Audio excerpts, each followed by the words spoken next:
Dear friends, आज हम करने वाले हैं 8.3 का क्वेश्चन नंबर 4 से करेंगे part number 3।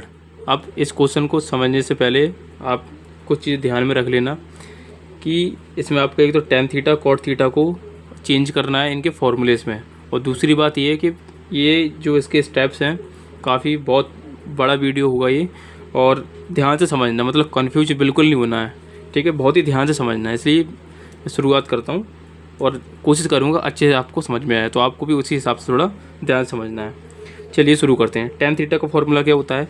Sine theta by cos theta. ये तो नॉर्मल बात है, ठीक है, ये तो अपन को पता ही होना चाहिए। तो sine theta by cos theta ये होता है इसका फॉर्मूला, तो मैंने इसको लिख दिया। उसके बाद प्लस की जगह मैंने लगा दिए प्लस। कॉट थीटा का फॉर्मूला होता है cos theta by sine theta, ठीक है। ये मैंने कुछ नहीं किया है, सिर्फ फॉर्मूले में चेंज किया है। अब लाइन खींच दी, 1 की जगह लिखा 1। कॉट थीटा का फॉर्मूला क्या होता है? Cos theta by sine theta, ये लिख दिया।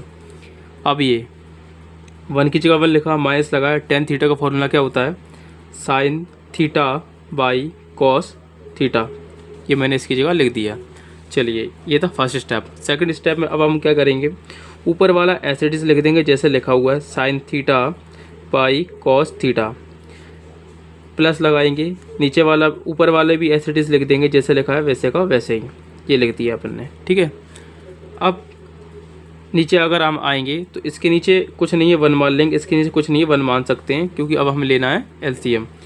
तो हमने लाइन खींचा, ठीक है। 1 और साइन थीटा का एलसीएम क्या आएगा? साइन थीटा ही आएगा, ठीक है। तो इसका क्रॉस में मल्टीप्लाई करेंगे तो क्या आएगा? Sine theta. ऐसा हम मल्टीप्लाई करना, ऐसा हम जानते हैं इसको मल्टीप्लाई कैसे किया जाता है। दूसरी बात, कॉस थीटा करेंगे तो इसकी आएगा आपका कॉस थीटा, तो ये मैं लिख दिए कॉस थीटा उसकी जगह पे। अब नेक्स्ट आते हैं इधर, इन दोनों का एलसीएम लेंगे तो क्या आएगा आपका? कॉस थीटा आएगा, तो लिख दिया कॉस थीटा। अब इसका अगर हम करेंगे तो 1 का कॉस में करेंगे तो आएगा कॉस थीटा, 1 का साइन में करेंगे तो आएगा क्या? Sine theta. तो ये आपका आ गया साइन थीटा। यहाँ तक की बात क्लियर हो चुकी है। अब एक हमने पहले पढ़ा है कि जब भी किसी के नीचे, अगर एक के नीचे एक हो, ठीक है, अगर नोमिनेटर डिनोमिनेटर नीचे दोबारा से कोई फ्रैक्शन हो तो उसको कैसे किया जाता है, तो उस वही हम कर लेंगे यहाँ पे। तो sine theta by cos theta को लिखेंगे ऐसे ही, और इसको चेंज कर लेंगे जैसे करते। तो साइन थीटा चला जाएगा आपका यहाँ पे ऊपर, और ये वाली वैल्यू आपकी आ जाएगी यहाँ पे जस्ट इसके नीचे, ठीक है, हो गया। तो ये टर्म तो हो गया आपका कंप्लीट। अब ये सेकंड टर्म, तो बीच में साइन लगाएंगे, प्लस का प्लस लगा दिया, तो ये वाला लिखेंगे cos theta by sine theta, फिर लगाएंगे मल्टीप्लाई, और कॉस थीटा को भेजेंगे ऊपर, और इस वाले को भेज देंगे यहाँ पे cos theta by sine theta. इतना हो गया, इतना समझ में आ गया तो फिर आगे आपको कोई दिक्कत नहीं आएगी, समझ में आ जाएगा। अब देखते हैं करना क्या है आगे। अब आगे हमें करना ये है कि इनको करेंगे सॉल्व कैसे करेंगे? यहाँ पे इन दोनों को सॉल्व करेंगे तो आपका क्या आएगा? साइन स्क्वायर थीटा, और नीचे कॉस थीटा, और ये वाला sign theta minus cos theta, ये लिख दिया। नेक्स्ट, अब यहाँ पे एक चीज़ ध्यान में रखना है आपको कि यहाँ पे साइन थीटा दे रखा है, कोई प्रॉब्लम नहीं है। यहाँ पे cos theta minus sine theta दे रखा है, और यहाँ पे sine theta minus cos theta दे रखा है, यानी है तो दोनों एक ही, बट क्या साइन थीटा इधर है और माइनस में है, और कॉस थीटा क्या है? कॉस थीटा हमारा पहले है और जबकि इधर बाद में है। तो यहाँ पे अगर मैं इनमें से माइनस कॉमन ले लूँ, देख रही, अब इसको हम यहाँ पे थोड़ा आगे समझेंगे, ध्यान समझिएगा, या अलग से मैं समझा देता हूँ। कहने का मतलब ये है कि अगर मैंने यहाँ पे जो आपकी वैल्यू ना cos theta minus sine theta, देखो cos theta minus sine theta, अगर इन दोनों में से माइनस को कॉमन ले लूँ, यानी अगर मैं माइनस बाहर ले लूँ, तब मैं साइन थीटा को पहले लिख सकता हूँ और कॉस थीटा को बाद में लिख सकता हूँ। अगर मैंने माइनस बाहर ले लिया तो वही मैं यहाँ पे करूँगा, क्योंकि ऐसा बनाना मेरे को इसको, तो जब मैं माइनस बाहर ले लूँगा तो इधर भी माइनस लग जाएगा, ठीक है। तो इसलिए मैंने यहाँ पे लगा दिया माइनस। तो ऊपर तो हो गया कॉस स्क्वायर थीटा। अब नीचे क्या हुआ? नीचे क्या था कि sine theta as it is लिखा, अब ये चेंज हो चुका है। अब मैं इसको sign theta minus cos theta, यानी इसको मैं इंटरचेंज करके लिख सकता हूँ क्योंकि मैंने माइनस कॉमन ले लिया है। अब नेक्स्ट स्टेप में क्या करेंगे, नेक्स्ट स्टेप में हम ये करेंगे कि अब ले लेंगे डिनोमिनेटर का एलसीएम। तो जब दोनों का एलसीएम लेंगे तो क्या आएगा, ये दोनों तो सेम है तो इसको लिखेंगे एक बार, ये दोनों डिफरेंट है तो इसको लिखेंगे हम अलग अलग। तो यहाँ पे मैं कर देता हूँ, तो कॉस थीटा में लिखा कॉस थीटा और साइन थीटा की जगह मैंने लिखा साइन थीटा। अब इतना करने के बाद इन दोनों को लिख लेंगे एक बार, तो sine theta minus cos theta ये लिख लिया। अब एलसीएम लेंगे तो साइन स्क्वायर थीटा का साइन में करेंगे तो आएगा साइन क्यूब थीटा,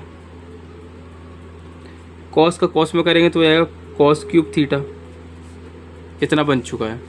अब इसके आगे के लिए मैं नेक्स्ट पेज ले रहा हूँ, तो sine theta minus cos theta cos cube theta, तो ये फॉर्मूला बन चुका है आपका A cube minus B cube, जो कि क्या होता है A minus B A square plus B square plus A B. जब भी ऐसा कोई बन जाए तो इसका फॉर्मूला ही होता है, तो मैं इसको ऐसे चेंज कर दूंगा। तो सबसे पहले क्या लिखूँगा, ए माइनस बी यानी sign theta minus cos theta, ये हो गया मेरा एक तरफ। फिर ए स्क्वायर यानी साइन का स्क्वायर, तो sine square theta plus cos square theta plus sine theta और कॉस थीटा दोनों को साथ में लिख दूंगा। ये मैंने लिख दिया। डिनोमिनेटर में जो बचा उसको लिख देंगे कॉस थीटा और साइन थीटा और ब्रैकेट में sign theta minus cos theta, ये आपका हो चुका है। अब यहाँ पे साइन थीटा से ये डिनोमिनेटर कैंसिल हो चुका है, ठीक है। न्यूमरेटर से डिनोमिनेटर आपका क्या हो चुका है, कैंसिल हो चुका है। अब जो ऊपर बचता है, तो ऊपर क्या बचता है, साइन स्क्वायर थीटा और कॉस स्क्वायर थीटा जो होता है हमारा होता है 1, तो मैं लिख दूंगा यहाँ पे 1 और ऊपर साइन थीटा आपका बचा और बचा कॉस थीटा। नेक्स्ट नीचे क्या बचा आपका, कॉस थीटा और साइन थीटा, तो कॉस थीटा और बचा साइन थीटा। अब इस पेज को मैं अलग कर देता हूँ क्योंकि अब अपना क्वेश्चन जो है होने वाला है। अब देखो यहाँ पे करना क्या था, करना ये था कि ये जो ऊपर वाला ये दोनों को 1 के नीचे इसको लिख सकता हूँ मैं 1 माइनस, क्योंकि ये दोनों के नीचे है, ठीक है, दोनों के ऊपर है, तो कॉस थीटा और साइन थीटा ये लिख दिया। फिर ये तो प्लस लगा सकता हूँ और इन दोनों को अलग अलग लिख सकता हूँ मैं, क्योंकि ये जो वैल्यू है वो इसके नीचे मतलब इसके ऊपर है, तो मैं लिख सकता हूँ इनको साथ में अलग अलग करके लिख सकते हैं। तो कॉस थीटा और साइन थीटा, अब देखो ये सेम है, कैंसिल आउट हो जाएगा, ठीक है। अब बचा 1 प्लस साइन थीटा, तो दोनों को काटेंगे तो क्या आएगा 1 आएगा आपका, और ये बचा 1 प्लस कॉस थीटा, तो 1 प्लस कॉस थीटा अलग कर लो और मल्टीप्लाई 1 बाई साइन थीटा कर लो। और 1 बाई कॉस किसका होता है, तो 1 बाई कॉस होता है आपका सेक थीटा का, और 1 बाई साइन किसका होता है, तो 1 बाई साइन होता है आपका कॉस सेक थीटा का, और प्लस यहाँ पे क्या बचा 1 बचा। अब चलिए हम जो क्वेश्चन कर रहे थे उसका हम एनालिसिस करते हैं कि हमने जो क्वेश्चन किया है वो किया है, जो लाना था वो आया कि नहीं आया। देखो तो हमें लेकर आना था 1 plus sec theta cosec theta, और हमारा क्या आया है 1 plus sec theta cosec theta, यानी जगह सिर्फ इंटरचेंज है तो आंसर पे इस पर कोई भी इम्पैक्ट नहीं पड़ेगा। तो ये आपका आ गया RHS, ठीक है। और यहाँ पे हमें एक चीज़ लिखनी है, LHS से शुरू कर रहे हैं तो यहाँ आपको लिखना है बाई LHS। तो इस तरीके से क्वेश्चन करना था।